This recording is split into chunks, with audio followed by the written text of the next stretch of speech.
সমাধান চাও যদি জীবনে মরণে, ফিরে যাও খুঁজে নাও চোখ রাখো কোরআনে। সমাধান চাও যদি জীবনে মরণে, ফিরে যাও খুঁজে নাও চোখ রাখো কোরআনে। If you want a solution in here and hereafter, go back, have a look on the Holy Quran. সমাধান চাও যদি জীবনে মরণে, ফিরে যাও খুঁজে নাও চোখ রাখো কোরআনে। তবেই পাবে সুখ শান্তির ঠিকানা, তবেই পাবে সুখ শান্তির ঠিকানা, যদি মেনে নাও তুমি মনে প্রাণে। সমাধান সমাধান চাও যদি জীবনে মরণে, ফিরে যাও খুঁজে নাও চোখ রাখো কোরআনে। If you want a solution in here and hereafter, go back, have a look on the Holy Quran.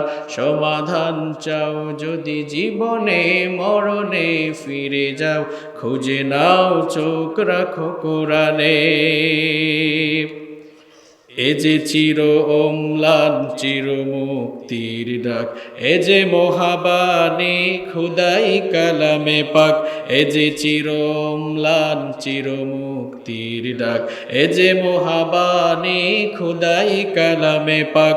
এই দুনিয়ার সেই দুনিয়া, এই দুনিয়ার সেই দুনিয়া, শান্তি পাবে তুমি দু জাহানে। সমাধান সমাধান চাও যদি জীবনে মরণে, ফিরে যাও খুঁজে নাও চোখ রাখো কোরআনে। If you want a solution in here and hereafter, go back, have a look on the Holy Quran. সমাধান চাও যদি জীবনে মরণে, ফিরে যাও খুঁজে নাও চোখ রাখো কোরআনে। এ বাণী সকলের নয় শুধু মুমিনের, যারাই চলবে মেনে ফল পাবে কোরআনের। এ বাণী সকলের নয় শুধু মুমিনের, যারাই চলবে মেনে ফল পাবে কোরআনের। ঘরে বলো কিবা রাষ্ট্রে বলো, ঘরে বলো কিবা রাষ্ট্রে বলো, অশান্তি দূর করে শান্তি আনে। সমাধান সমাধান চাও যদি জীবনে মরণে, ফিরে যাও খুঁজে নাও চোখ রাখো কোরআনে। If you want a solution in here and hereafter, go back, have a look on the Holy Quran. সমাধান চাও যদি জীবনে মরণে, ফিরে যাও খুঁজে নাও চোখ রাখো কোরআনে। তবেই পাবে সুখ শান্তির ঠিকানা, তবেই পাবে সুখ শান্তির ঠিকানা, যদি মেনে নাও তুমি মনে প্রাণে। সমাধান সমাধান চাও যদি জীবনে মরণে, ফিরে যাও খুঁজে নাও চোখ রাখো কোরআনে। If you want a solution in here and hereafter, go back, have a look on the Holy Quran. বলেন আল্লাহু আকবার। আমি আজকে এমন একটি সূরা থেকে আপনাদের সামনে তাফসীর শুরু করতে চাই, এমন একটি সূরা থেকে আপনাদের সামনে কথা বলতে চাই, যে সূরার মধ্যে আল্লাহ তাআলা মুমিন জীবনের সফলতার কিছু কর্মসূচি তুলে ধরেছেন। মুমিন জীবনের সফলতার কর্মসূচি তুলে ধরে যে সকল কোয়ালিটি সেখানে বর্ণনা করা হয়েছে, ওই সকল কোয়ালিটি অর্জনকারী মুমিনদের ব্যাপারে আল্লাহ তাআলা ওয়াদা করে বলেছেন যে এই কোয়ালিটিগুলো যারা অর্জন করবে, আমি তাদেরকে জান্নাতুল ফেরদাউসের মেহমান বানিয়ে দেব। সুবহানাল্লাহর আওয়াজ আসতে হইলে অসুবিধা নাই, কারণ আমি চাই আসতে বলেও আপনারা বুঝার চেষ্টা করেন আলোচনা। প্রিয় ভাইয়েরা, আমি যদি আপনাদেরকে প্রশ্ন করি, what do you mean by success, বা what's the definition of success, সফলতার সংজ্ঞা কি, সফলতা বলতে আপনারা কি বুঝেন, হয়তো আপনারা এক একজন এক এক দৃষ্টিকোণ থেকে সফলতাকে আপনারা ডিফাইন করবেন। আপনারা কেউ কেউ ভাবেন যে দুনিয়াতে যা টাকা পয়সা ক্ষমতা প্রভাব, প্রতিপত্তি, আধিপত্য যার যত বেশি, সে সফল তত বেশি। এটা আপনাদের দেওয়া ডেফিনেশন, এটা আপনাদের দেওয়া সফলতার পরিচয়।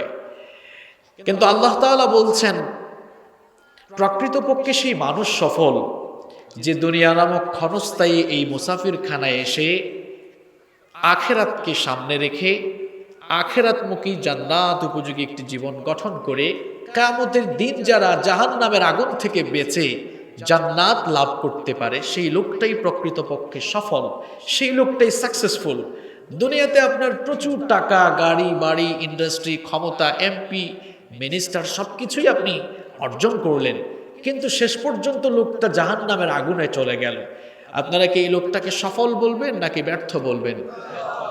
মাশাআল্লাহ, বুঝতে পেরেছেন আপনারা। তাহলে প্রকৃত সফলতাটা কি? আল্লাহ তাআলা কোরআনে কারীমে বলছেন ফামান যুহজিহা আনিন নার ওয়া উদখিলাল জান্নাতা ফাকাদ ফাজ।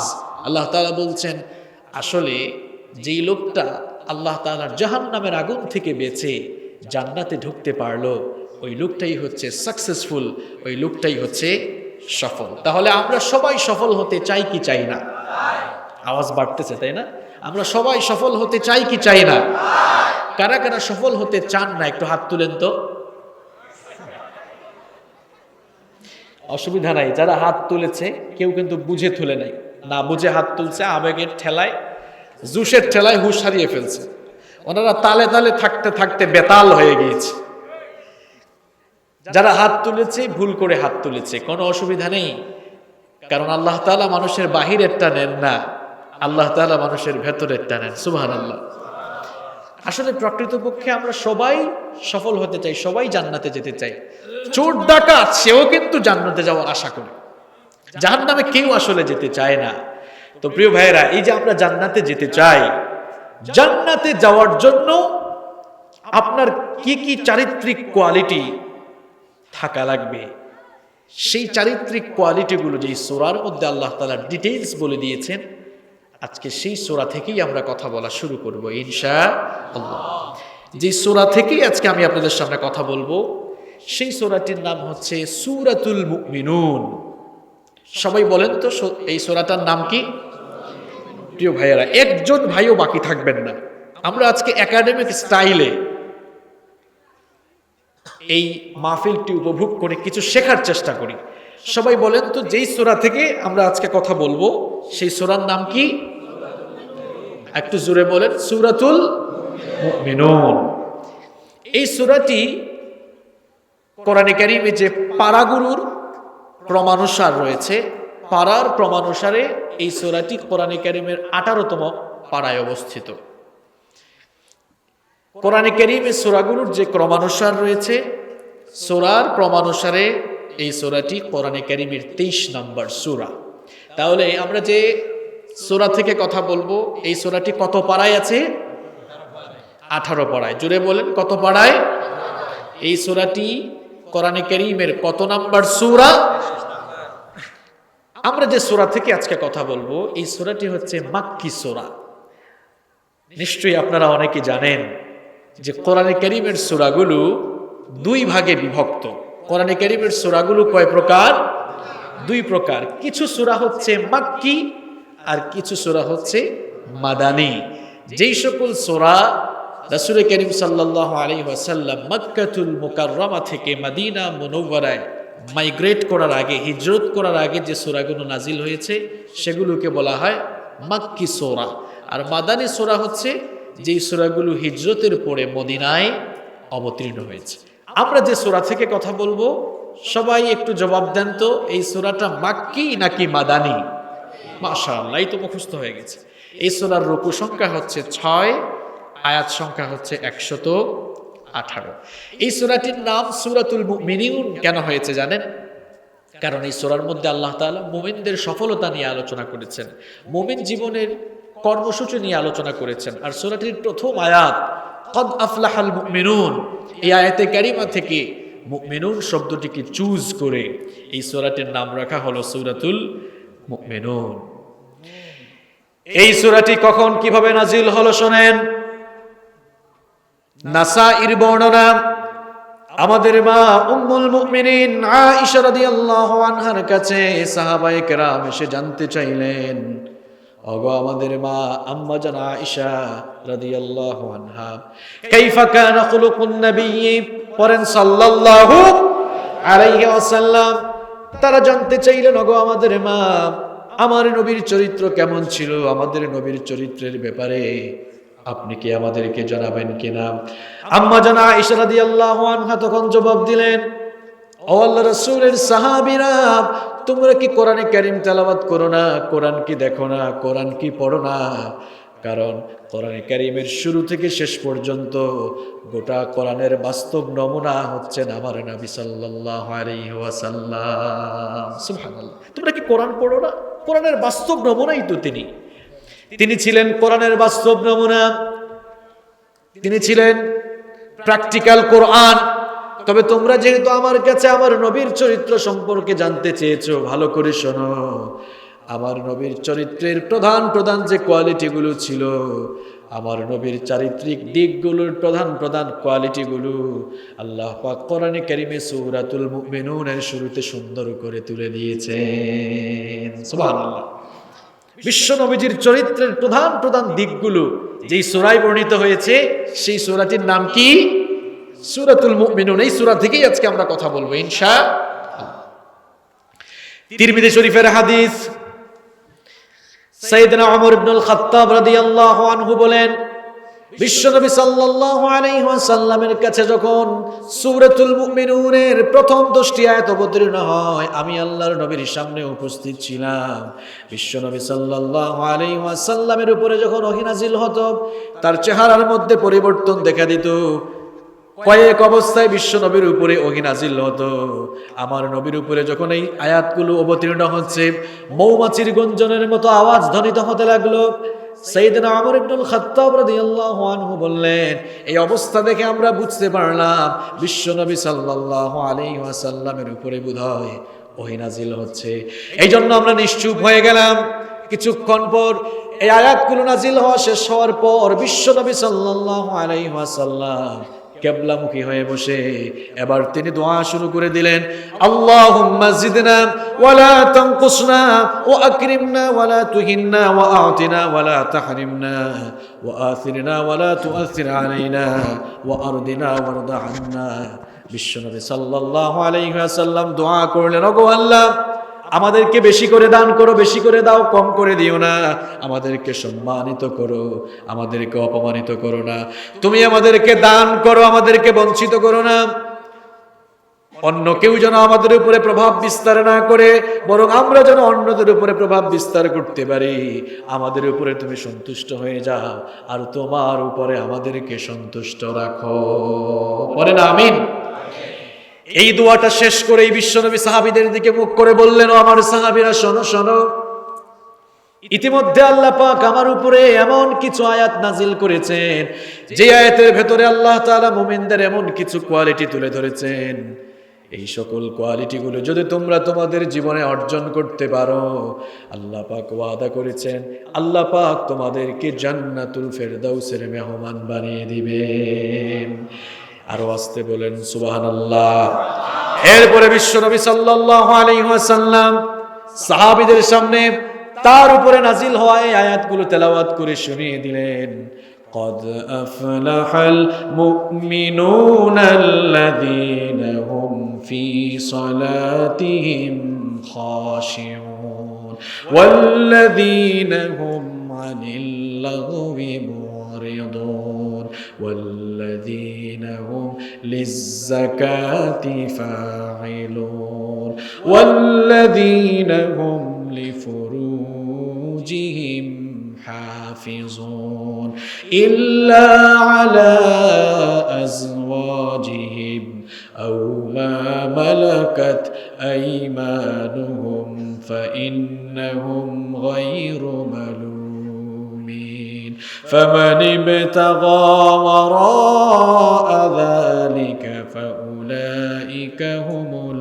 العادون والذين هم لأماناتهم وعهدهم راعون والذين هم على صلواتهم يحافظون أولئك هم الوارثون الذين يرثون الفردوس هم فيها خالدون আল্লাহর নবী এই আয়াতগুলো তেলাওয়াত করে শোনালেন। অবশ্যই মুমিনরা সফলকাম হয়েছে। কোন সকল মুমিনরা? তাদের জীবনে কি কর্মসূচি থাকবে, কি কোয়ালিটি থাকবে, কি গুণাবলী থাকবে। এবার আল্লাহ পাক বলেন ওই সকল মুমিনরা যারা তাদের নামাজে বিনয় অবলম্বন করে, যারা অনর্থক অর্থহীন কাজকর্ম থেকে বিরত থাকে, যারা যাকাতের ব্যাপারে কর্মতৎপর থাকে, যারা তাদের লজ্জাস্থানের হেফাজত করে, তবে তাদের স্ত্রী আর মালিকানাভুক্ত দাসী ছাড়া অন্য কারো কাছে যারা যায় না। আবার যারা এই সীমানাকে যারা লঙ্ঘন করবে, আল্লাহ পাক বলেন তারা সীমা লঙ্ঘনকারীদের অন্তর্ভুক্ত হয়ে যাবে। আল্লাহ পাকের পরে বললেন ওয়াল্লাযীনা হুম লিআমানাতিহিম ওয়া আহদিহিম রাউন, আর যারা আমানত এবং ওয়াদার ব্যাপারে আমানত আর ওয়াদাকে রক্ষা করবে। ওয়াল্লাযীনা হুম আলা সালাওয়াতিহিম ইউহাফিজুন, আর যারা নামাজের সংরক্ষণ করবে, হেফাজত করবে। এই কোয়ালিটিগুলো বর্ণনা করে আল্লাহ পাক বললেন এই কোয়ালিটিগুলো যারা তাদের জীবনে অর্জন করবে, উলাইকা হুমুল ওয়ারিসুনাল الذين يرثون الفردوس هم فيها خالدون। বাবা মারা যাওয়ার পর ওই বাবার সন্তানগুলো যেমন বাবার সম্পদের ওয়ারিশ অটোমেটিক্যালি হয়ে যায়, এই সূরার শুরুতে বর্ণিত কোয়ালিটিগুলো যারা অর্জন করতে পারবে তারাও ঠিক তেমনি ভাবে আল্লাহর জান্নাতুল ফেরদাউসের ওয়ারিশ হয়ে যায়। আরো আস্তে বলেন সুবহানাল্লাহ। আপনি ঘুমাচ্ছেন নাকি? জীবন পরিবর্তনের সব কথা চলে যাচ্ছে, আপনি ঘুমাচ্ছেন না? আমার রাসূল এই আয়াতগুলো নাযিল হওয়ার পর সাহাবীদেরকে ডেকে বললেন, হে আমার সাহাবীরা শোনো, আল্লাহ তাআলা এমন কিছু আয়াত নাযিল করলেন, এই আয়াতে আল্লাহ তাআলা যে চারিত্রিক গুণাবলীর কথা বলছেন এগুলো অর্জন করো, আল্লাহ ওয়াদা করছেন তোমাকে জান্নাতুল ফেরদাউসের ওয়ারিশ বানাবেন। প্রথম আয়াতে আল্লাহ তাআলা বলছেন ক্বাদ আফলাহাল মুমিনুন, successful indeed are the believers. অবশ্যই সফলকাম হয়েছে মুমিনরা। বুঝে থাকলে জবাব দেন, অবশ্যই সফলকাম হয়েছে কারা? কারা? এবার আপনাদের কাছে আমার প্রশ্ন হলো মান হুমুল মুমিনুনা হাক্কা, প্রকৃত মুমিন কারা? কালেমা পড়ে আর বাপ দাদা গরু খাইতো বলে সেও গরু খায়, এটা কি মুসলমান? তাহলে মুসলমান কে? মুমিন কে?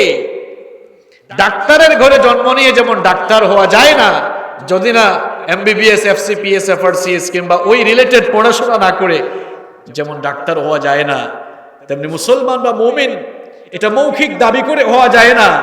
যতক্ষণ না আপনার বিহেভিয়ার, আপনার আচার আচরণ, আপনার জীবন আচার, আপনার কাজকর্মের ভেতরে যদি মুসলমানের কর্ম ফুটে না ওঠে, ততক্ষণ পর্যন্ত মুসলমানিত্বের এই দাবি মৌখিক থেকে যাবে, কিন্তু আল্লাহর খাতায় আপনার নাম মুসলমান হিসাবে থাকবে না। প্রকৃত মুসলমান কারা? যেহেতু অনেক লম্বা তাফসীর, শেষ তো করতে হবে, আমি সংক্ষেপে বলছি। প্রকৃত মুসলমান হচ্ছে তারা যারা আল্লাহ তাআলা এবং রাসূলের তরিকাকে মাথা নত করে মেনে নিয়ে আল্লাহ এবং রাসূলের তরিকায় যারা জীবন পরিচালনা করছে, তারাই হচ্ছে প্রকৃত মুমিন। এখানে সেই সকল মুমিনদের কথা বলা হচ্ছে। কারণ কোন সময়ে এই আয়াতগুলো নাজিল হচ্ছে এটা আপনাকে মনে রাখতে হবে। এমন সময় আল্লাহ তাআলা বিশ্বনবীর উপরে এই সূরাগুলো, এই আয়াতগুলো নাজিল করছেন যখন মক্কায় ঈমানের কথা বললেই মারপিট আছে না নাই?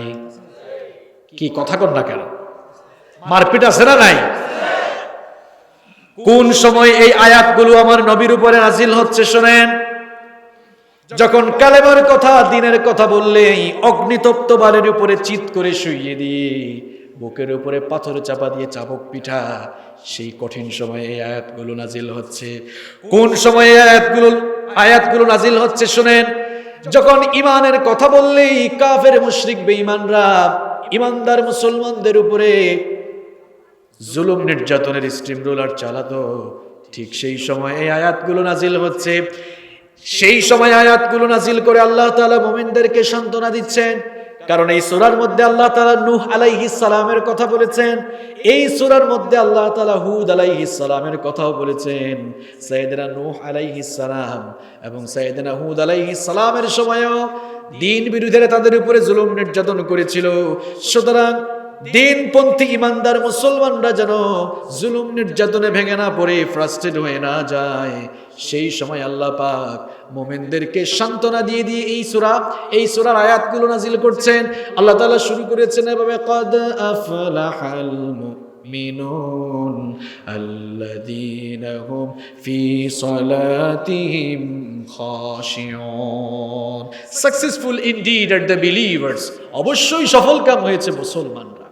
কোন সময় মুসলমানদের সফলতার কথা বলা হচ্ছে শোনেন, যখন ঈমান আনলেই মারপিট, ঈমান আনলেই ঘরবাড়ি ছাড়া হতে হয়েছে। আপনারা তো ঈমান আনেছেন, কক্সবাজারের মুসলমানরা আপনারা ফ্রি ঈমান পেয়েছেন, ঈমানের জন্য কোনো বিনিময় আপনারা দেন নাই। কিন্তু আল্লাহর নবীর সাহাবীরা ঈমান আনতে গিয়ে, ঈমানের বিনিময় দিতে গিয়ে নিজের ঘরবাড়ি ছেড়ে দিতে হয়েছে, এত বিনিময় তারা দিয়েছে। সেই কঠিন সময়ে এই আয়াতগুলো নাজিল হচ্ছে। কঠিন সময়ে এই আয়াতগুলো নাজিল করে আল্লাহ তাআলা মুমিনদেরকে সান্ত্বনা দিচ্ছেন। যারা তোমাদেরকে নিয়ে ঠাট্টা বিদ্রূপ করে, উপহাস করে, তারা বলতো, ওই কাফের মুশরিকগুলো বলতো যে তোমরা তো মুহাম্মাদের কথা শুনে ঈমান আনে, তোমরা তো নিজের জীবনকে হুমকিতে ফেলে দিয়েছো। দেখো আমাদের দিকে তাকিয়ে দেখো, আমাদের জীবনটা কত সুন্দর, টাকা আছে, পয়সা আছে, ব্যবসা আছে, বাণিজ্য আছে, বৈষয়িক সমৃদ্ধির সকল উপাদান আমাদের হাতের মুঠায়। কিন্তু তোমরা সবাই তো গরিব মানুষ। প্রাথমিক পর্যায়ে যারা ইসলাম কবুল করেছিলেন তাদের ম্যাক্সিমাম গরিব মানুষ ছিলেন। এমনিতেই গরিব, ইসলাম কবুল করার কারণে অবস্থা আরো খারাপ হয়ে গেল। এবার কাফের মুশরিকগুলো ঠাট্টা উপহাস করে বলাবলি করতে লাগলো। মুহাম্মাদের কথা শুনে এই মানুষগুলো দ্বারা দুর্গতি হয়েছে।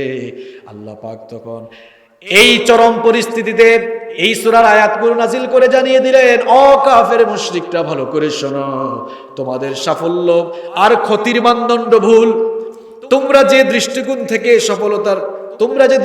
থেকে সফলতা নির্ণয় করো, তোমাদের সেই দৃষ্টি কোনোভাবেই সুদূর প্রসারী নয়। তোমাদের অনুমান সম্পূর্ণ ত্রুটিপূর্ণ। তোমরা যে দুনিয়ার সকল সুখ শান্তি আর সমৃদ্ধিকে তোমরা সফলতা মনে করছো, তোমাদের তো দুনিয়াও গেল, আখেরাতে গেল। আর যাদেরকে নিয়ে তোমরা ঠাট্টা উপহাস করছো, তাদের ব্যাপারে আমি আল্লাহ আয়াত নাজিল করে আমি নিজে জানালাম, ক্বাদ আফলাহাল মুমিনুন। এই মুমিনরাই দুনিয়া আখেরাতে সফল। সুবহানাল্লাহ। এমন সময় এই আয়াতগুলো নাজিল হচ্ছে যখন তারা মারপিট খাচ্ছেন। আমাদের দেশে অনেকে আছে, বলবেন, দেখবেন আমাদের উপর তো কোনো বাধা আসে না, আমাদের উপর তো কোনো বাধা আসে না। ঠিক বেঠিক পড়ে বলেন, আগে বুঝেন, আমাদের উপর তো কোনো বাধা আসে না, আমরা তো খুব হ্যাকমত খাটাইয়া দাওয়াত দেই, এজন্য আমাদের খুব বাধা নাই। বেকুব, তোমার চেয়ে বিশ্বনবী হ্যাকমত কম বুঝতেন? কথা বলেন, কম বুঝতেন? আপনি তো আপনার নিজস্ব তরিকায় কিংবা খানকায় বসে বাপ দাদাদের তরিকায় দাওয়াত দিচ্ছেন, এই জন্য হাদিয়া পাচ্ছেন। নবী আর সাহাবীদের তরিকায় দাওয়াত দিয়ে দেখেন, পিঠের চামড়া ইসলাম বিরোধীরা রাখবে না। আপনি তরিকা বুঝান না, কোন তরিকায় দাওয়াত দেন? যেই তরিকায় দাওয়াত দিলে মধু মিষ্টি, হালুয়া রুটি, ফুলের মালা, ওয়েলকাম আর হাদিয়া মিলে, আল্লাহর কসম তোমার দাওয়াতি তরিকার সাথে বিশ্ব নবী কিংবা নবীদের দাওয়াতি তরিকার কোনো মিল নাই। নবীদের তরিকায় দাওয়াত দিয়ে দেখো, নবীদের তরিকা কোন তরিকা? নবীদের দাওয়াতি তরিকা হচ্ছে সেই তরিকা যেই তরিকা কখনোই কুসুমাস্তীর্ণ ছিল না, ফুল বিছানো ছিল না। নবীদের দাওয়াতি সেই কর্মপন্থা, নবীদের দাওয়াতের সেই রাস্তা ছিল কণ্টকাকীর্ণ, যেখানে ছিল কাটা। নবীদের সেই তরিকা অনুসরণ করে দিন কায়েমের দাওয়াত শুধু দিয়ে দেখো না, দেখবা ইসলাম বিরোধীরা একজুট হয়ে পিঠের চামড়া তুলে নেবে। কোন তরিকায় দাওয়াত দাও? আবার কয় আমরা তো হ্যাকমত দিয়ে দাওয়াত দেই, এরকম আছে না? কিসের হ্যাকমতের কথা তুমি বলো? নবীরা তোমার চেয়ে হ্যাকমত কম বুঝতেন? কথা কর না কেন, কম বুঝতেন? প্রিয় ভাইয়েরা, হক আর বাতিলের দ্বন্দ্ব এটা চিরন্তন, আগেও ছিল, এখনো আছে, ভবিষ্যতেও থাকবে। হকপন্থীরা কখনোই বাতিলের সামনে মাথা নত করতে জানে না। তারা কেবল একজনকে ভয় করে, তিনি কে?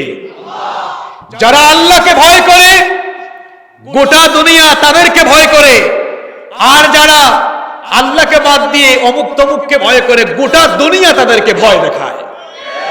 আমরা ভয় করব কাকে? কথা কন না কেন, ভয় করব কাকে?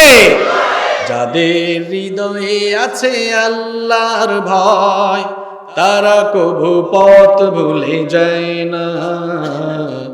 আল্লাহর প্রেম ছাড়া এই দুনিয়ায় কারো কাছে কোনো কিছু চায় না, কারো কাছে কোনো কিছু চায় না। দিন কায়েমের পথে যারা অবিচল, তারা হলো আল্লাহর প্রিয়জন। বাতিলের কাছে যারা হার মানে না, সংগ্রাম করে যায় আমরণ। হেরার আলোতে যার হৃদয় রঙিন, হাতে আল কোরআনের দীপ্ত সঙ্গীন। হেরার আলোতে যার হৃদয় রঙিন, হাতে আল কোরআনের দীপ্ত সঙ্গীন। সত্যের পথে যারা নিবেদিত প্রাণ, সত্যের পথে যারা নিবেদিত প্রাণ, শত্রুকে কভু ভয় পায় না, শত্রুকে কভু ভয় পায় না। যাদের হৃদয়ে আছে আল্লাহর ভয়, তারা কভু পথ ভুলে যায় না। আল্লাহর প্রেম ছাড়া এই দুনিয়ায় কারো কাছে কোনো কিছু চায় না, কারো কাছে কোনো কিছু চায় না। ঠিক কি না? এরা এত মারপিট করেছে, এত জুলুম নির্যাতন করেছে। বেলালের কাছে এসে উমাইয়া বিন খালফ বলে, বেলাল ঈমান ছেড়ে দে। বেলাল বলল, জীবন নিয়ে নিতে পারবি কিন্তু আমার কাছ থেকে ঈমান নিতে পারবি না। আল্লাহু আকবার। সেই কঠিন সময়ে নাজিল হওয়া এই আয়াতগুলো, আল্লাহ তাআলা বলছেন এরাই তো সফল হবে। আপনি হিকমত দিয়ে কাজ করেন না, কিছু বাধা আসলেই তো শেষ। তেল মালিশ আছে না নাই? এটা নবীদের তরিকা নয়। নবীদের তরিকায় কোনো তেল মালিশ ছিল না। নবীদের তরিকা হচ্ছে সেই তরিকা যেই তরিকায় জীবন দিয়ে দেওয়া হবে, কিন্তু বাতিলের সামনে মাথা নত করা যাবে না। এটা নবীদের তরিকা। এটা আপনার কোন তরিকা বানালেন আপনি? আল্লাহ তাআলা নবীদের তরিকার উপরে আমাদেরকে অটল রাখুন। আল্লাহ তাআলা আয়াত নাযিল করলেন, কদ আফলাহাল মুমিনুন। কাফের মুশরিকরা, তোমরা যাদেরকে ব্যর্থ বলছো, আমি বলছি এই সকল মুমিনরা, এরা দুনিয়াতেও যেমন সফল, আখিরাতেও। তো কোরআন নাজিল হয়েছে মধ্যযুগে। এখন আপনারা যদি প্রশ্ন করেন, হুজুর এই সূরা যে প্রেক্ষাপটে নাজিল হয়েছে ওই প্রেক্ষাপট তো শেষ, এই আয়াতগুলো কি এখন আর কাজে লাগবে? কথা বলেন, কাজে লাগবে? এই কাফের মুশরিকরা দুনিয়াতে নাই, কিন্তু তাদের প্রেতাত্মা আছে না? প্রেতাত্মা আছে কিনা? তাদের কিছু মুরিদ এখনো আছে কিনা? এই পরিস্থিতি আসবে। ওই পরিস্থিতিতে আপনারাও যারা ঈমানের পথে অটল আর অবিচল থাকবেন, তাদের ব্যাপারেও সফলতার কথা বলছেন কে? আরো আসতে বলেন, কে? এবার আল্লাহ তাআলা বলছেন, যেই সকল মুমিনদের সফলতার কথা আমি বলছি, এই সকল মুমিনদের মধ্যে কিছু কোয়ালিটি থাকা চাই, কিছু গুণাবলী থাকা চাই। ওই কোয়ালিটিগুলো, ওই গুণাবলীগুলো যদি ওই মুমিনদের ভেতরে থাকে, তাহলে ওই মুমিনদেরকে জান্নাত দিবেন কে? কোন জান্নাত? নাম্বার 1, একেবারে 1 নম্বরের জান্নাত, জান্নাতুল ফেরদাউসের সুসংবাদ আল্লাহ তাআলা দিচ্ছেন। 1 নম্বর জান্নাতের নাম কি? আরো আসতে বলেন, নাম কি? সবাই যেতে চান তো? এবার আসেন, জান্নাতুল ফেরদাউসে যেতে হলে আপনার জীবনে কি কি কর্মসূচি থাকা লাগবে, এই সূরাতে সেগুলো আল্লাহ তাআলা বলেছেন। টোটাল আল্লাহ তাআলা 7টি কর্মসূচির কথা বলেছেন। কয়টি? সবাই বলতে হবে, কয়টি? আরো জোরে, জোর হলো না, আরো জোরে। এই 7টা মুখস্থ করতে হবে, নোট করে নিয়ে যেতে হবে। আল্লাহ তাআলা আবার শুরু করছেন। নাম্বার 1, প্রথম কোয়ালিটি হচ্ছে আল্লাযীনা হুম ফি সালাতিহিম খাশিউন। Successful indeed are the believers, those who humble themselves in their prayer. সফলকাম হয়েছে তারা যারা নিজেদের নামাজে বিনয় অবলম্বন করেছে, যারা সফলকাম হয়েছে তারা নামাজে বিনয়, খুশু, একনিষ্ঠতা, একাগ্রতা অবলম্বন করেছে যারা। আল্লাহ তাআলা বললেন সফলকাম মুমিনদের প্রথম কোয়ালিটি হতে হবে তারা যে নামাজ আদায় করবে তাদের নামাজে খুশুও থাকতে হবে। এখন প্রশ্ন হচ্ছে হুজুর খুশু এটা আবার কি? এই খুশুয়ের কথা বিশ্বনবী ১৫০০ বছর আগেই বলে গিয়েছেন। ১৫০০ বছর আগের সেই সতর্কবাণী আজ যেন খুব সুন্দর করে বাস্তবায়িত হচ্ছে, প্রতিফলিত হচ্ছে, আমরা দেখতে পাচ্ছি। ১৫০০ বছর আগে আমার নবী বলে গিয়েছেন আউয়ালু শাইইন ইউরফাউ মিন হাযিহিল উম্মতি আল খুশুউ ফিস সালাহ হাত্তা লা তারা ফিহা খাশিআ। ১৫০০ বছর আগে আমার নবী সাবধান করে গিয়েছেন আখিরি জামানায় এমন একটা সময় আসবে যখন আমার উম্মতের নামাজি মানুষগুলোর মধ্য থেকে নামাজের খুশু বিষয়টি উঠে যাবে। মসজিদে ঢুকলে প্রচুর মুসল্লি পাওয়া যাবে, কিন্তু খুশুয়ের সাথে নামাজ আদায়কারী মুসল্লিদের সংখ্যা বড় কমে যাবে। মসজিদে প্রচুর মুসল্লি থাকবে, দেখা যাবে ঠক ঠক করে রুকু আর সাজদা দিয়ে দিয়ে চলে যাচ্ছে। লাইনের পর লাইন মুসল্লি, কাতারের পর কাতার মুসল্লি। আল্লাহর নবী ১৫০০ বছর আগে বলে গিয়েছেন কাতারে কাতার থাকবে, কিন্তু খুশুয়ের সাথে সালাত আদায়কারীর সংখ্যা খুব কম হবে। খুশুটা কি? এটি আরবি শব্দ, এর বাংলা অর্থ হচ্ছে ভীত হওয়া, বিনয়ী হওয়া, অবনত হওয়া, ঝুঁকে পড়া ইত্যাদি অর্থে ব্যবহার হয়। খুশু এটি দুটি অবস্থার সাথে সম্পর্কিত। একটি হচ্ছে আপনার দিলের খুশু, অন্তরের খুশু, আর আরেকটি হচ্ছে বাহ্যিক খুশু বা আপনার বাহিরের খুশু। আপনার দিলের খুশুটাই হচ্ছে আসল, কারণ অন্তরে যদি খুশু না থাকে তাহলে বাহ্যিকভাবে তার বহিঃপ্রকাশ ঘটে না। দিলের খুশু হচ্ছে কাউকে ভয় করে, কারো প্রতাপের ভয়ে, কারো শ্রেষ্ঠত্বের ভয়ে, কারো আধিপত্যের ভয়ে নত হয়ে তার সামনে ঝুঁকে পড়া। অফিসের বসের সামনে দেখছেন কিরকম নত জানু থাকে? যে কোম্পানিতে চাকরি করে কোম্পানির বসের সামনে খুব অনুনয় বিনয় করে দাঁড়ায়, আর আল্লাহর সামনে যখন নামাজে দাঁড়ায় এমন মুসল্লি নামাজে দাঁড়িয়েই অঙ্গ প্রত্যঙ্গ নিয়ে খেলাধুলা শুরু করে, কাপড় টানাটানি করে, ঘড়ির টাইমের দিকে তাকায়, একটু দেরি হইলে পেছন থেকে সিগন্যাল মারে। আপনাদের এলাকায় এমন মুসল্লি আছে? মুসল্লি ভাই, আল্লাহ তাআলা বলছেন এই নামাজ কোনো কাজে আসবে না। Keep in your mind, fearless সালাত হ্যাজ নো ভ্যালু। খুশুবিহীন সালাতের কোনো দাম আল্লাহর কাছে। খুশুয়ের সাথে সালাত আদায় করতে হবে। ১৫০০ বছর আগে আমার নবী বলে গিয়েছেন প্রচুর মুসল্লি থাকবে, টুপি থাকবে, দাড়ি থাকবে, মুসল্লিও থাকবে, কিন্তু খুশুয়ের সাথে সালাত আদায়কারী মুসল্লির সংখ্যা বড় কমে যাবে। নামাজে খুশুয়ের পরিপন্থী বিষয় কি? খুশুয়ের পরিপন্থী বিষয়গুলো হচ্ছে এই যে নামাজে দাঁড়িয়ে অঙ্গ প্রত্যঙ্গ নিয়ে খেলাধুলা করা, চুলকানি বাড়ান। দেখবেন কিছু মুসল্লি আছে মশায় কামড় দিলে কয় ইস মশায় কামড়াইছে, আছে না? এগুলো নামাজের খুশুয়ের পরিপন্থী বিষয়। রাসূল করিম সাল্লাল্লাহু আলাইহি ওয়াসাল্লাম লক্ষ্য করলেন এক লোক নামাজে দাঁড়িয়ে দাড়িকে এমন এমন করছে, খেলাধুলা করছে, খিলাল করছে। দেখবেন আমাদের দেশের মসজিদগুলোতেও এমন কিছু মুসল্লি পাওয়া যায় নামাজে ঢুকে এরকম দাঁড়িয়ে এরকম এরকম করে না? কি আপনারা করেন এগুলা? এই চিত্র দেখেই আল্লাহর নবী বললেন লাউ খাশাআত কালবাহু লা খাশিআত জাওয়ারিহু। এই লোকটার অন্তরে যদি আল্লাহর ভয় থাকতো তাহলে নামাজে দাঁড়িয়ে দাড়ি নিয়ে এরকম খেলতো না। আসলে লোকটার অন্তরেই খুশু নাই, আল্লাহর ভয়।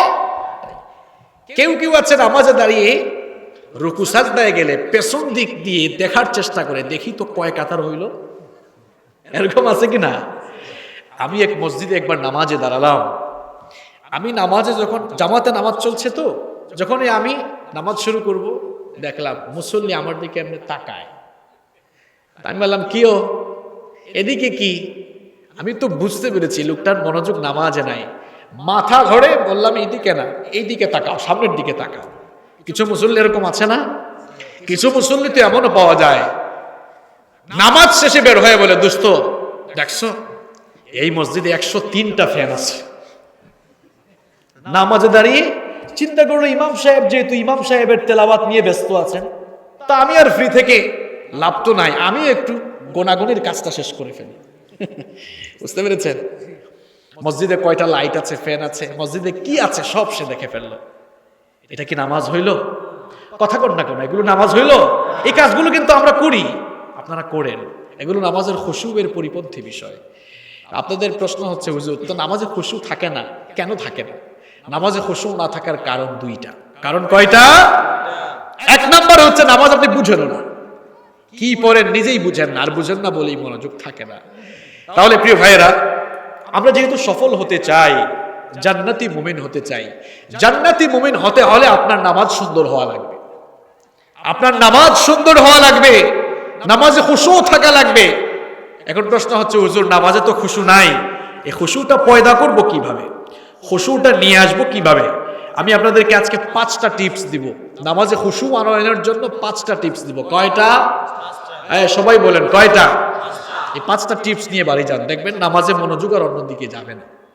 নাম্বার 1, 1 নাম্বার হচ্ছে নামাজটা বুঝার জন্য চেষ্টা করতে হবে, নামাজটাকে বুঝার জন্য চেষ্টা করতে হবে। আরে ভাই, নামাজে আপনার কনসেন্ট্রেশন অন্যদিকে কেন যায় আপনি কি জানেন না? সালাত is a conversation between almighty Allah and the slave. নামাজ হচ্ছে আল্লাহ আর আপনার কথা বলার জায়গা। সুবহানাল্লাহ বাড়ি গিয়ে বলিয়েন। বুখারীর বর্ণনা, হাদিসে কুদসির মধ্যে আল্লাহ পাক বলছেন, কাসসামতুস সালাতু বাইনি ওয়া বাইনা আবদি নিসফাইন, নামাজকে আমি আমার মাঝে এবং আমার বান্দার মধ্যে 2 ভাগ করে নিয়েছি। ফানিসফুহা লি, নামাজের অর্ধেক হলো আমার, ওয়ানিসফুহা লি আবদি, আর নামাজের অর্ধেক হলো আমার বান্দার জন্য। নামাজে যখন আমার বান্দা দাঁড়ায়, আমি আল্লাহ পাক আমার বান্দার এত কাছে চলে যাই, বান্দার এত কাছে চলে যাই, তখন আল্লাহ আর বান্দার মাঝখানে কোনো পর্দা থাকে না। নামাজে দাঁড়ানোর পর কি চমৎকার কনভারসেশন শুরু হয়ে যায়, কি চমৎকার কথোপকথন শুরু হয়ে যায়। আল্লাহ পাক আপনার সাথে কথা বলেন, কিন্তু অভাগা দুর্ভাগা মুসলমানরা বুঝে না, না বুঝার কারণে তার কনসেন্ট্রেশন অন্যদিকে চলে যায়।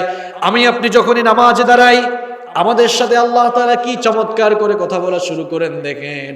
নামাজে দাঁড়ানোর পর আমরা যখন বলি আলহামদুলিল্লাহি রাব্বিল আলামিন, নামাজে দাঁড়ানোর পর আমরা সবাই প্রশংসা করলাম কার? সঙ্গে সঙ্গে আল্লাহ পাক জবাব দেন, হামিদানি আবদি, আমার এই গোলাম, আমার এই বান্দা নামাজে দাঁড়িয়ে আমার প্রশংসা শুরু করেছে। এরপরে আমরা 2 নম্বর আয়াতে বললাম আর রহমানির রহিম, ওগো আল্লাহ আপনি হচ্ছেন রহমান, আপনি হচ্ছেন রহিম। আল্লাহ পাক চুপ থাকেন না, সঙ্গে সঙ্গে জবাব দেন, আসনা আলাইয়া আবদি, আমার বান্দা নামাজে দাঁড়িয়ে আমার গুণকীর্তন করলো। 3 নম্বর আয়াতে আমরা বলি মালিক ইয়াউমিদ্দিন, বিচার দিবসে কিয়ামতের দিন একটি ট্রাইব্যুনাল বসবে, সেই ট্রাইব্যুনালের বিচারপতি হবেন কে? আল্লাহ তাআলা। আমরা বললাম, ওগো আল্লাহ কিয়ামতের দিন ট্রাইব্যুনালের মালিক হচ্ছেন আপনি। আল্লাহ পাক চুপ থাকেন না, সঙ্গে সঙ্গে জবাব দেন, মাজ্জাদানি আবদি, আমার বান্দা নামাজে দাঁড়িয়ে আমার শ্রেষ্ঠত্ব বর্ণনা করলো। আপনারা বুঝেন না, আল্লাহ তাআলা প্রত্যেকটি কথার জবাব আপনাকে দেন, প্রত্যেকটা কথার রেসপন্স হয়।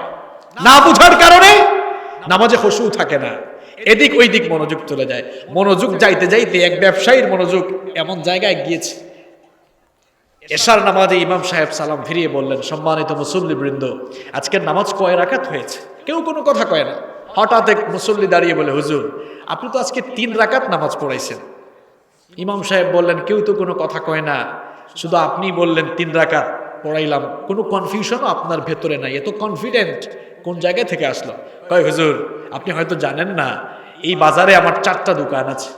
এশার নামাজে আসলে আমি প্রত্যেক রাকাতে চিন্তা করলাম সময়টাকে কাজে লাগানো দরকার, প্রত্যেক রাকাতেই এক একটা দোকানের হিসাব করি আমি। তো 4টা দোকানের হিসাব 4 রাকাত নামাজের ভেতরে সেরে ফেলি, প্রত্যেকদিন সেরে ফেলতে পারি, অসুবিধা হয় না। আজকে 3টা করলাম, আরো একটা বাকি আছে, তার মানে আপনার নামাজও আরো 1 রাকাত বাকি আছে।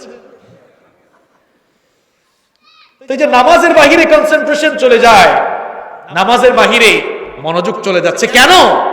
Why? What's the reason? কারণটা কি? কারণ হচ্ছে নামাজে আপনি কি পড়েন আপনি আদৌ বুঝেন না, আপনি নামাজটাকে অনুধাবন করতে পারেন না, নামাজটাকে আপনি অ্যানালাইসিস করতে পারছেন না। আপনি যদি নামাজটা বুঝতেন, নামাজের বাহিরে মনোযোগই যেত না, কারণ নামাজে আপনার সাথে কথা বলেন কে? আর আল্লাহকে কি আপনি চিনেন না? তিনি কে?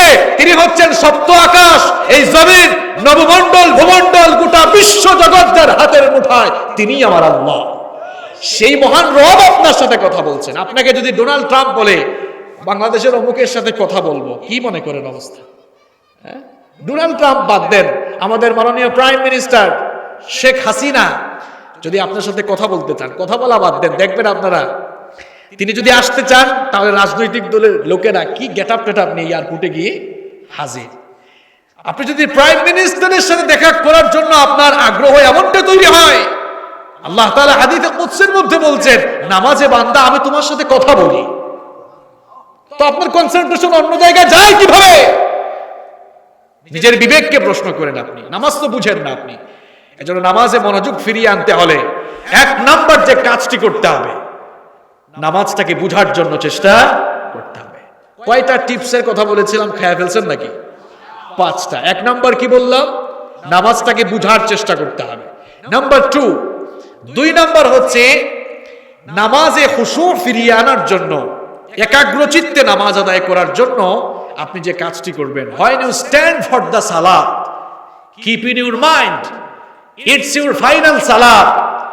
যখনই আপনি নামাজে দাঁড়াবেন, অন্তরে এই ফিলিংস পয়দা করবেন, এটি হচ্ছে আপনার জীবনের শেষ নামাজ।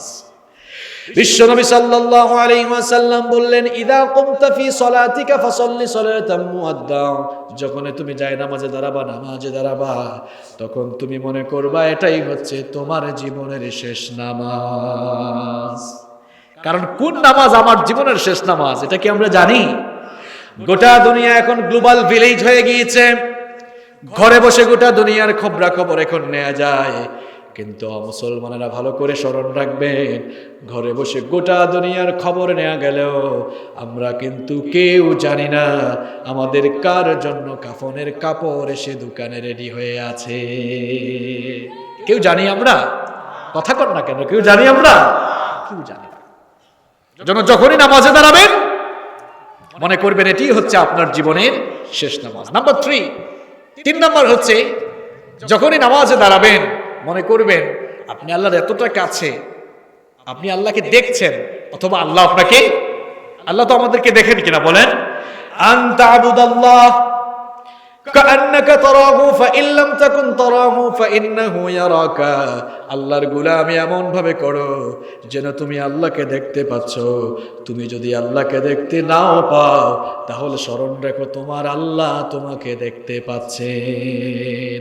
আল্লাহ আমাদেরকে দেখেন কিনা, এই ফিলিংস অন্তরে থাকলেই কনসেন্ট্রেশন আর অন্যদিকে যাবে না। ইবনে মাজার একটি হাদিস শোনাচ্ছি।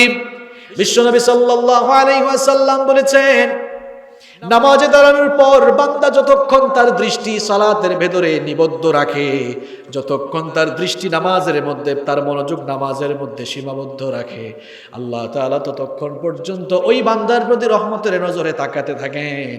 আর বান্দা যখন তার কনসেন্ট্রেশন, তার মনোযোগ নামাজ থেকে ফিরিয়ে অন্যদিকে নিয়ে নেয়, আমার আল্লাহ তার রহমতের দৃষ্টি ওই বান্দা থেকে তুলে নেন। কত বড় কথা! আপনার মনোযোগ অন্যদিকে চলে গেলে আল্লাহ তাআলা রহমতের নজর আপনার থেকে উঠায় আনেন। এজন্য আপনি যদি নামাজ আদায় করে মজা পেতে চান, নামাজের মতো নামাজ যদি আদায় করতে চান খুশুয়ের সাথে, একাগ্রতা, একনিষ্ঠতার সাথে, 3 নাম্বার যে টিপসের কথা বললাম, এই ফিলিংস অন্তরে রাখবেন। আপনার সামগ্রিক কর্মকাণ্ড সর্বাবস্থায় পর্যবেক্ষণ করেন কে? নাম্বার 4 নাম্বার হচ্ছে নামাজের রুকু, সাজদা এবং তা'দিলে আরকান ধীরস্থির ভাবে সম্পাদন করা। আমাদের মধ্যে এমন বেশ মুসল্লি আছে, এদের রুকু সাজদার সিস্টেম দেখলে মনে হয় আহা নামাজ তো নয়, যেন ফিজিক্যাল এক্সারসাইজ চলছে। ঠুকুর ঠুকুর করে কয়েকটা রুকু আর সাজদা মারে, এরকম আছে না? কিছু মানুষ দেখবেন এত জোরে জোরে পড়ে পাশের মুসল্লির কষ্ট হয়, আর এত তাড়াতাড়ি এত দ্রুত, এরকম আছে কিনা? তো সুকুর সুকুর কিসের আপনার? হ্যাঁ, নামাজে যখন রুকু করবেন সাজদা করবেন ধীরস্থির ভাবে করেন। কি আপনার বাস চলে যাচ্ছে নাকি, ট্রেন চলে যাচ্ছে নাকি, বিমান চলে যাচ্ছে নাকি? এত তাড়াহুড়া করেন কেন? আর তাড়াহুড়া আর ব্যস্ততা কাকে দেখান? আপনি কার সামনে দাঁড়াচ্ছেন? হায় হায়, একটু ভয়ও নাই কলি যায়, কার সামনে ব্যস্ততা দেখান? এই জন্য নামাজে যখন রুকু করবেন সাজদা দিবেন ধীরস্থির ভাবে রুকু সাজদা দেওয়ার দরকার আছে না নাই? রুকুতে যখন যাবেন পিঠটাকে সোজা করে দিয়ে রুকুর তাসবিহগুলো সুন্দর করে ধীরস্থির ভাবে পড়েন। সুবহান রাব্বিয়াল আযীম, সুবহান রাব্বিয়াল আযীম, সুবহান রাব্বিয়াল আযীম। রুকুতে গিয়ে আমরা তাসবিহ জপি কার? আরো আস্তে বলেন কার? এই যে রুকুতে গিয়ে আমরা তাসবিহ জপলাম, নামাজ আমরা বুঝি না, না বুঝার কারণে আমরা বুঝতে পারি না। রুকু থেকে ওঠার সময় আমরা বলি সামি আল্লাহু লিমান হামিদা, এটা অর্থ কি বলেন তো? দেখছেন কেউ জানে না, এই জন্য নামাজ পড়ে আপনারা মজা পান না। সামি আল্লাহু লিমান হামিদার অর্থ হলো এই যে রুকুতে গিয়ে তোমরা যার প্রশংসা করলে সেই আল্লাহ তোমাদের প্রশংসা শুনেছেন। বুঝেন না আপনি? রুকুতে গিয়ে আমরা প্রশংসা করলাম কার? আমরা প্রশংসা করি কার? আমরা বলি রব্বানা লাকাল হামদ। একজন সাহাবী বিশ্বনবী সাল্লাল্লাহু আলাইহি ওয়াসাল্লামের পেছনে নামাজে দাঁড়িয়ে রুকু থেকে ওঠার পর রব্বানা লাকাল হামদের পরে হামদান কাসীরান তাইয়িবান মুবারাকান ফীহি এতটুকু পর্যন্ত বৃদ্ধি করে পড়লেন। বিশ্বনবী সাল্লাল্লাহু আলাইহি ওয়াসাল্লাম সালাম ফিরিয়ে বললেন, আমার সাহাবীরা, আজ নামাজে অতিরিক্ত কিছু তেলাওয়াত কে করেছ? ওই সাহাবী ভয়ে ভয়ে দাঁড়িয়ে বললেন, ওগো আল্লাহর নবী, আমি পড়েছি, কিন্তু আমার প্রশ্ন হলো আমি তো মনে মনে পড়েছি, চুপি চুপি পড়েছি, আপনি এটা কেমনে টের পেলেন? আল্লাহর নবী জবাব দিলেন, ও আমার সাহাবী, তুমি কি জানো না আমি হচ্ছি আল্লাহর নবী, তুমি আমার উম্মত, আমি যেটা জানি তুমি সেটা জানো না।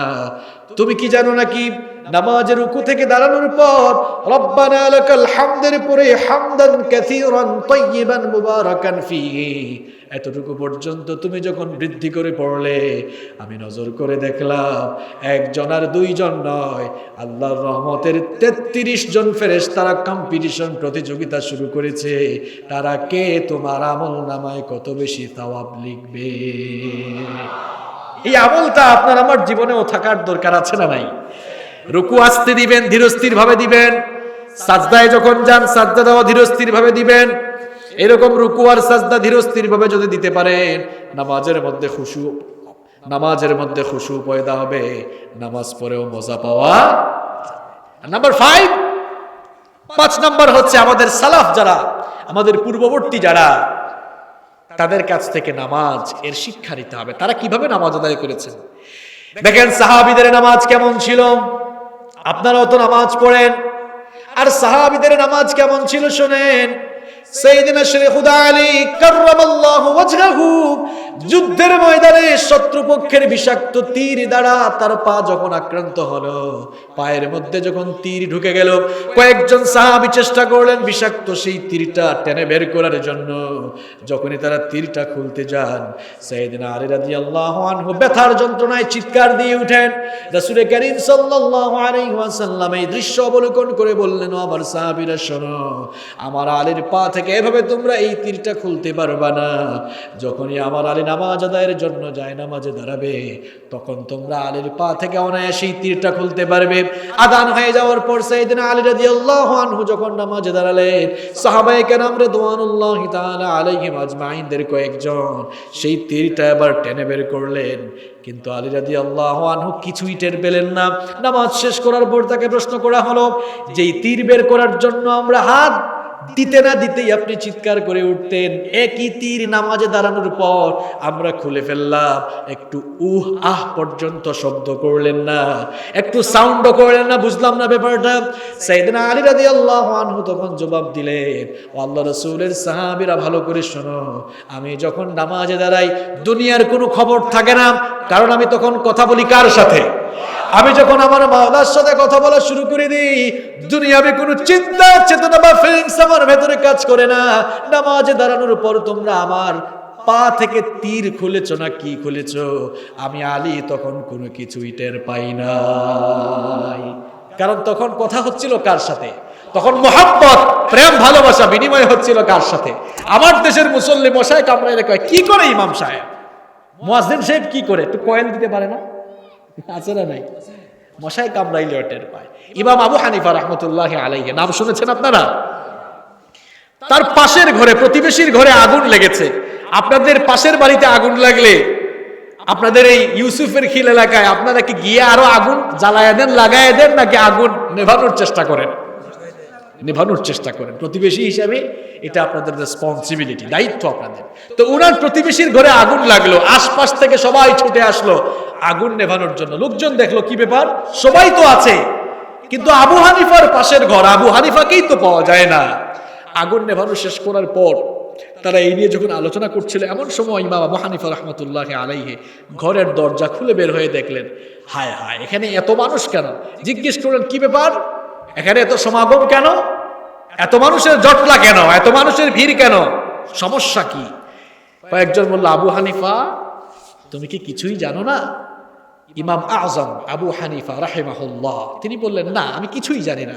কয়েকজন বললেন, কি ঠাট্টা করো, পাশের ঘরে আগুন লাগলো, আশপাশের সবাই ছুটে এসে আগুন নিভালাম, আর তুমি বলছো তুমি কিছুই জানো না?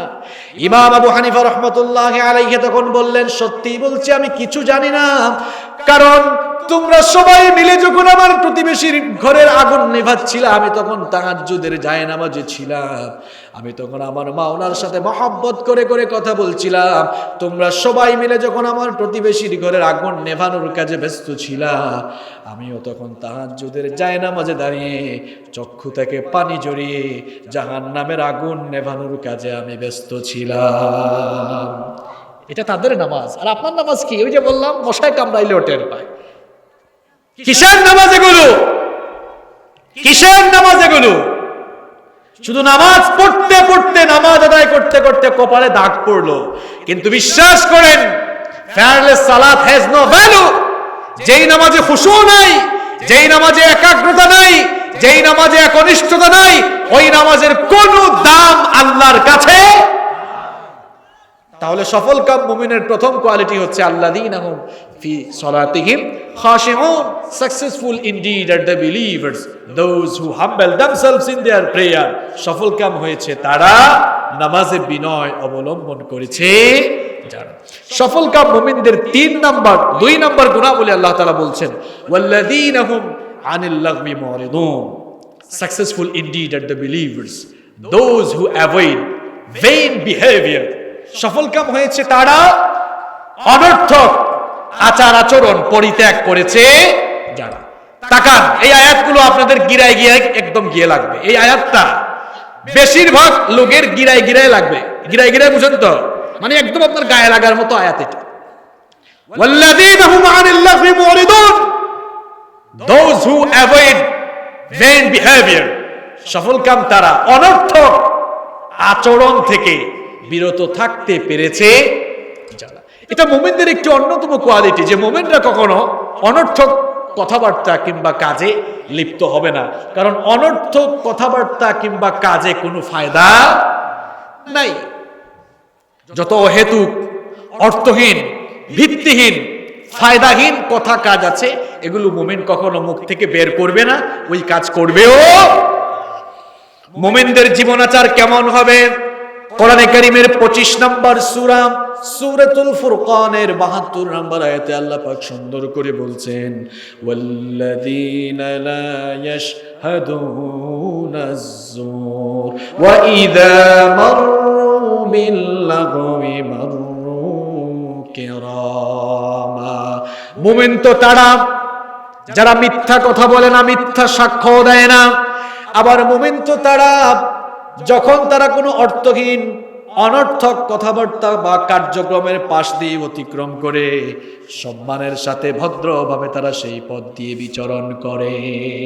তাদের আশপাশে অনর্থক কথাবার্তা, অনর্থক কাজ হবে, কিন্তু সেখানে কানও দিবে না, সেখানে তারা অংশগ্রহণ করবে আমার আপনার জীবন কেমন এবার একটু মিলান তো।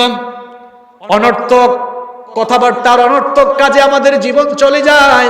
ফায়দা নাই, যেই কথাবার্তাগুলো বললে ফায়দা নেই সেই কথাবার্তা সারাদিন বলি, সুযোগ পাইলেই ফডর ফডর করে আসে না নাই।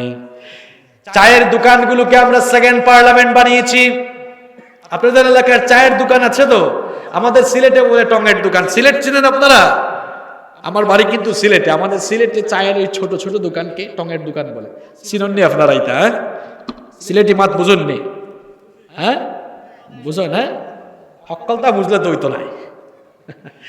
প্রিয় ভাইয়েরা, তো এই চায়ের দোকানগুলোকে আমরা পার্লামেন্ট, সেকেন্ড পার্লামেন্ট বানিয়েছি। ওখানে দেখবেন চা বিক্রেতা স্পিকারের ভূমিকায় থাকে, আর যারা চা খেতে আসে সবাই পার্লামেন্ট মেম্বারের ভূমিকা অবতীর্ণ হয়ে চায়ের কাপে চুমুক দেয়, আর আশপাশের সকল আলোচনা সেখানে শুরু হয়। এগুলো অনর্থক কাজ। এটা কেমন জীবন আচরণ আপনার? আর এখন তো অহেতুক কাজ সবচেয়ে বেশি মোবাইলে হচ্ছে। যুবক আর তরুণ পোলাপাইন ফোন পাইছে তো হইছে, সারাদিন গেম খেলায়, পাবজি, ফ্রি ফায়ার, সারাদিন ফায়ার করে গু গু গু গু শুরু করে। আছে এগুলো হচ্ছে ভেইন ওয়ার্ক, অনর্থক কাজ। মুমিন তার জীবনে অনর্থক কাজ করে সময় নষ্ট করতে পারে না। এটা মুমিনের বৈশিষ্ট্য হতে পারে না। কারণ একজন মুমিনের জন্য দুনিয়া হচ্ছে এক্সাম হল, দুনিয়া হচ্ছে পরীক্ষার হলের মতো। পরীক্ষার হলে একজন পরীক্ষার্থী প্রবেশ করার পর A+ যারা পেতে চায়, ভালো রেজাল্ট যারা করতে চায়, এরা কি পরীক্ষার হলের ভেতরে ঢুকে অযথা সময় নষ্ট করে নাকি কন? যারা ভালো রেজাল্ট করতে চায় পরীক্ষার হলে ঢোকার উপরে প্রত্যেকটা মুহূর্তকে তারা কাজে লাগায়। মুমিন বান্দা যারা দুনিয়াতে আসার পরে অনর্থক কথাবার্তা বা অনর্থক কাজ কারবার করে তারা সময় নষ্ট করে না, বরং প্রত্যেকটি মুহূর্তকে কাজে লাগিয়ে আল্লাহর জান্নাত পাওয়ার জন্য তারা চেষ্টা করে। এটা মুমিনের স্বভাব। আগে মেহমান বাড়িতে গেলে একজন আরেকজনের সাথে কথা বলতো, কি ব্যাপার, কেমন আছেন, বাড়ির সবাই কেমন আছে, সব খোঁজ খবর। এখন দেখবেন মেহমান বাড়িতে গেলে 8-10 জন ড্রয়িং রুমে বসে ঠিক, কিন্তু কেউ কারোর সাথে কথা কয় না, সবাই ফোন নিয়ে ব্যস্ত না? দেখবেন রাস্তার মুড়ে মুড়ে আগে যুবক ছেলেরা একসাথে বসলে আড্ডা দিত, এখন আড্ডাবাজি হয় একটু ডিফারেন্ট স্টাইলে। সবাই বসে ঠিক, কিন্তু কেউ কারোর সাথে কথা বলে না, সবাই যার যার ফোন নিয়ে ব্যস্ত। এই চ্যাট ওই চ্যাট, আছে না নাই? এগুলো অনর্থক কাজ ভাই। এটা মুমিনের স্বভাবের ভেতরে পড়ে না। সূরাতুল মুমিনুনের ভেতরে আল্লাহ তাআলা বলছেন যে সফলকাম মুমিন তারা, ওয়াল্লাযীনা হুম আনিল লাগবি মুরিদুন, those who avoid vain behavior, vain talk, vain work, যারা অনর্থক কথাবার্তা, অনর্থক কাজকর্ম থেকে নিজেদেরকে বিরত রাখতে পারে না, তারা আসলে মুমিন না। এরপরে আসেন মুমিনদের যে 3 নম্বর কোয়ালিটি সূরায় তুলে ধরা হয়েছে, ওয়াল্লাযীনা হুম লিয-যাকাতি ফাইলুন, successful indeed are the believers, those who active in paying zakat। সেই সকল মুমিনরাই সফল যারা যাকাতের পথে খুব সক্রিয় থাকে, খুব কর্মতৎপর থাকে। একটু মন দিয়ে শোনেন, যাদের উপরে যাকাত ফরজ, যাকাত দেওয়ার কথা কোরআনে কারীমের বিভিন্ন জায়গায় আল্লাহ তাআলা বলেছেন। আর যাকাত দেওয়ার কথা বলতে গিয়ে যে শব্দ, যে ওয়ার্ডগুলো আল্লাহ তাআলা ব্যবহার করেছেন, আতুজ যাকা কিংবা আতাউজ যাকা, এখানে আল্লাহ তাআলা আতুজ যাকাও বললেন না, আতাউজ যাকাও বললেন না, বরং মুমিনদের কোয়ালিটি বর্ণনায় এখানে একটু ডিফারেন্ট ওয়ার্ড ব্যবহার করলেন, ব্যতিক্রমী শব্দ ব্যবহার করলেন। আল্লাহ তাআলা বললেন লিয-যাকাতি ফাইলুন, এখানে আল্লাহ তাআলা ফাইলুন শব্দ দিলেন। আল্লাহ তাআলা বললেন যে সফলকাম মুমিনরা শুধু যাকাত দেয় না, বরং যাকাতের পথে সক্রিয় থাকে, যাকাতের পথে কর্মতৎপর থাকে। মুফাসসিরিনে কেরাম এই আয়াতের ব্যাখ্যায় লিখেছেন, যাকাতের পথে কর্মতৎপর থাকার মানে হচ্ছে যাকাতের মূল উদ্দেশ্য হাসিল করা। যাকাতের মূল উদ্দেশ্য শুধু, অনেকে তো এখন যাকাত হিসাব করেও দেয় না, যাকাতের শাড়ি দেয়, যাকাতের লুঙ্গি দেয়। একদম ফাইজলামি আপনাকে কে শিখিয়েছে ভাই? আবার শপিং মলে গেলে দেখবেন অনেক দোকানের সামনে লেখা, এই দোকানে যাকাতের শাড়ি, যাকাতের লুঙ্গি পাওয়া যায়। জাকাতের শাড়ি আর জাকাতের লুঙ্গি কি আলাদা? জাকাতের টাকা পাই পাই করে হিসাব করে দিতে হবে। শাড়ি দিয়ে আর লুঙ্গি দিয়ে জাকাত দেন, কোথায় পেয়েছেন আপনি? নগদ টাকার জাকাত নগদ টাকা দিয়েই দিতে হবে। জাকাতের শাড়ি জাকাতের লুঙ্গি, আবার এমন শাড়ি এমন লুঙ্গি যেই লুঙ্গি সে নিজেও পরবে না, যেই শাড়ি তার বউকেও পরাবে। এতই যদি দিতে মন চায়, আপনি যেটা পরেন আপনার বউকে যেটা পরান ওইটাই দিয়েন। তো এখানে জাকাতি ফাইলুন, জাকাতের পথে তৎপর থাকার মানে হচ্ছে জাকাতের মূল উদ্দেশ্য হাসিল করা। জাকাতের মূল উদ্দেশ্য কি? জাকাতের মূল উদ্দেশ্য হলো, জাকাতের মূল উদ্দেশ্য দুইটা। জাকাতের মূল উদ্দেশ্য কয়টা বলেন? দুইটা। এক নাম্বার হচ্ছে এতে করে সমাজের অসহায় যারা, এদেরকে স্বাবলম্বী করে তোলা।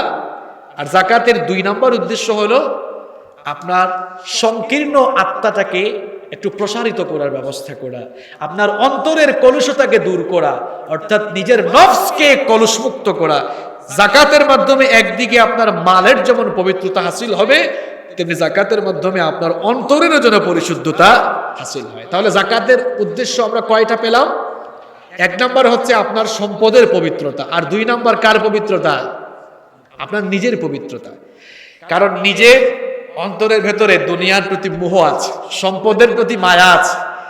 দুনিয়ার চাকচিক্য, দুনিয়ার মোহ, সম্পদের মায়া ত্যাগ করে আপনি যেন আল্লাহর রাস্তায় আপনার ধন দৌলত উৎসর্গ করার মন মানসিকতা এই জাকাত দেওয়ার মাধ্যমে অর্জন করতে পারেন। এই জন্য জাকাতের বিধান দেওয়া হয়েছে। যেমন কোরআনে কারীমের 9 নম্বর সূরা সূরাতুত তাওবা এর 103 নম্বর আয়াতে আল্লাহ পাক সুন্দর করে বলছেন, খুদ মিন আমওয়ালিহিম সাদাকাতুন তুতাহিরুহুম ওয়া তুযাক্কিহিম বিহা। নবী, আপনি এদের কাছ থেকে সাদাকা গ্রহণ করে এদেরকে পবিত্র বানান, পরিশুদ্ধ বানান। আর আল্লাহ তাআলা অন্য জায়গায় বলছেন, ক্বাদ আফলাহা মান তাযাক্কা ওয়া যাকারা ইসমা রাব্বিহি ফাসাল্লা। সেই লোকটাই সফল হলো যে লোকটা নিজেকে পরিশুদ্ধ করতে পারলো, নিজেকে পবিত্র করতে পারলো। তাহলে সফল কাম মুমিনদের 3 নাম্বার যে কোয়ালিটি আমরা পেলাম, যাকাতের পথে কি থাকা? সক্রিয় থাকা। নাম্বার 4, 4 নাম্বার হচ্ছে ওয়াল্লাযীনা হুম লিফুরুজিহিম হাফিজুন। Successful indeed are the believers, those who guard their modesty. সফল কাম তারা নিজেদের লজ্জাস্থান হেফাজত করে যারা। লজ্জাস্থান হেফাজত এটা দুই ভাবে করতে হবে। কয় ভাবে? এ কথা কর না কেন? কয় ভাবে? দুই ভাবে। নাম্বার 1, 1 নাম্বার হচ্ছে লজ্জাস্থান হেফাজতের জন্য লজ্জাস্থান, আপনার শরীর যে পর্দার বিধান আল্লাহ তাআলা দিয়েছেন তার আলোকে পর্দা করে রক্ষা করা। আর 2 নাম্বার হচ্ছে যৌনাচার থেকে, অবৈধ যৌনাচার থেকে নিজের চরিত্রকে কন্ট্রোল করা, হেফাজত করা। 1 নাম্বার যে কথাটি বললাম যে পর্দা রক্ষা করা, পর্দা করার জন্য পোশাক নাজিল করেছেন কে? কোরআনে কারীমের 7 নম্বর সূরা সূরাতুল আরাফের 26 নম্বর আয়াতে আল্লাহ পাক সুন্দর করে বলছেন, ইয়া বানি আদম কদ আনজালনা আলাইকুম লিবাসান ইউওয়ারি সাওআতিকুম ওয়া রিশা ওয়া লিবাসুত তাকওয়া যালিকা খায়র যালিকা মিন আয়াতিল্লাহি লাআল্লাহুম ইয়াযাক্কারুন। আল্লাহ পাক বলেন, হে আদম সন্তান, তোমাদের জন্য পোশাক আমি অবতীর্ণ করেছি। এই পোশাক আমি এই জন্য অবতীর্ণ করেছি যেন তোমাদের লজ্জাস্থানকে তোমরা ঢেকে রাখতে পারো, আর এই পোশাক দিয়ে যেন তোমরা তোমাদের সৌন্দর্য বর্ধন করতে পারো।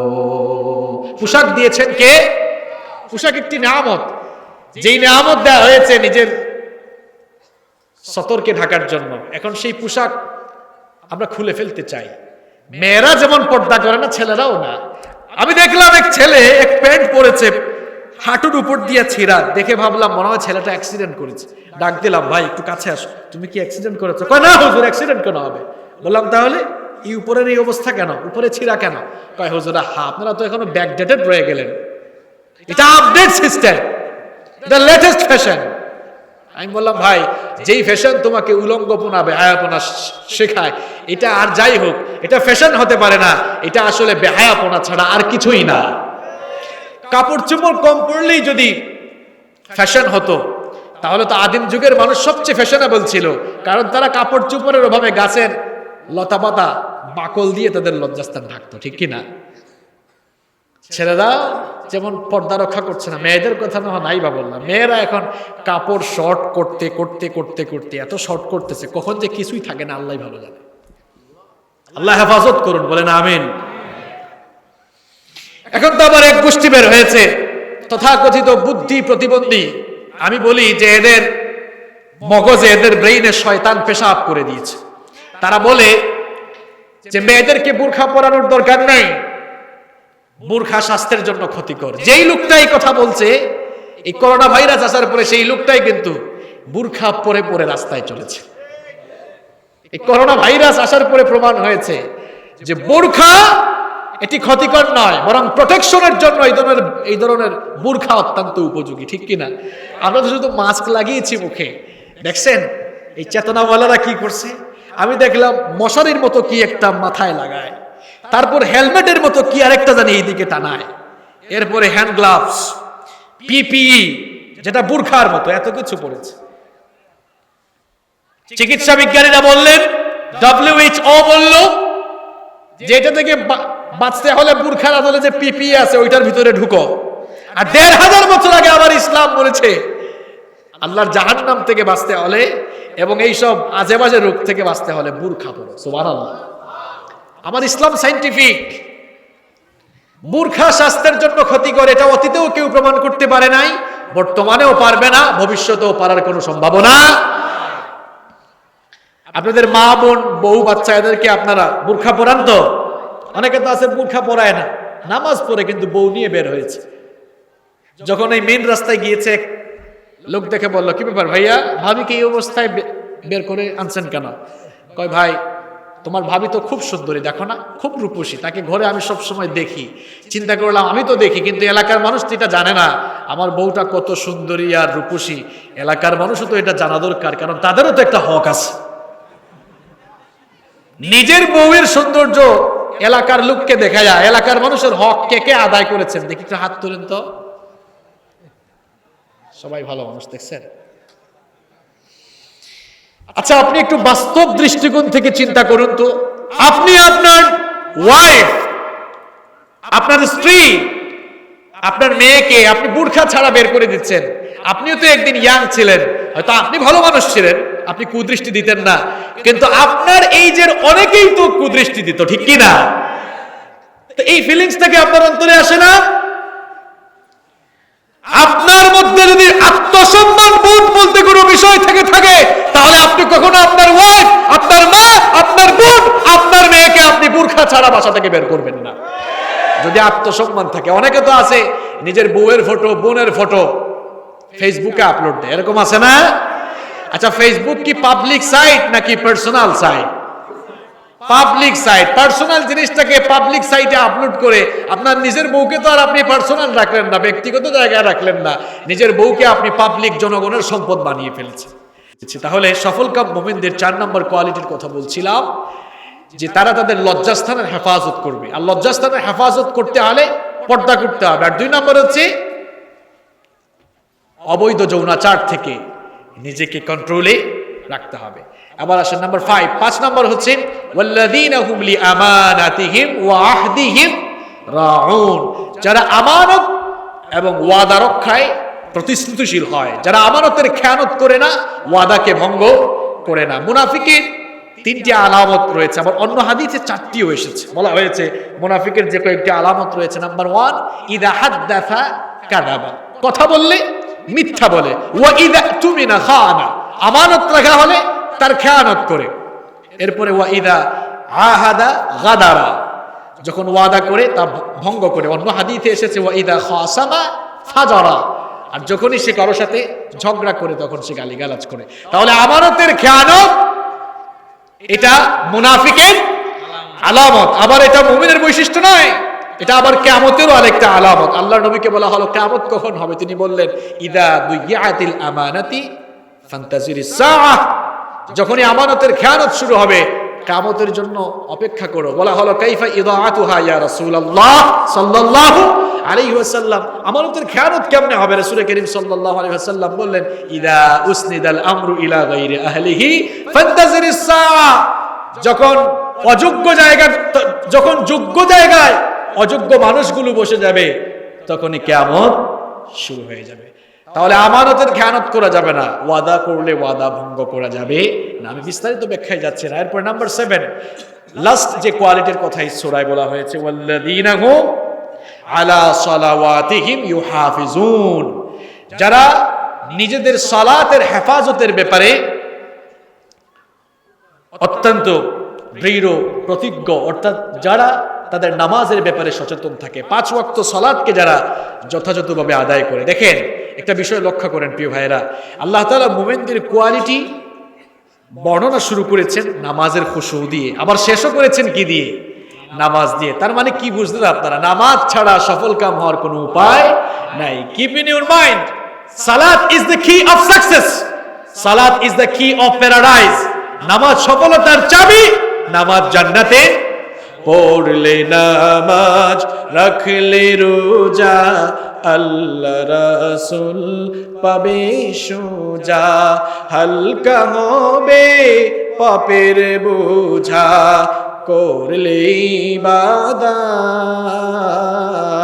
পাবে তুমি রোজ হাসরে প্রতিদানে জান্নাত, প্রতিদানে জান্নাত, প্রতিদানে জান্নাত।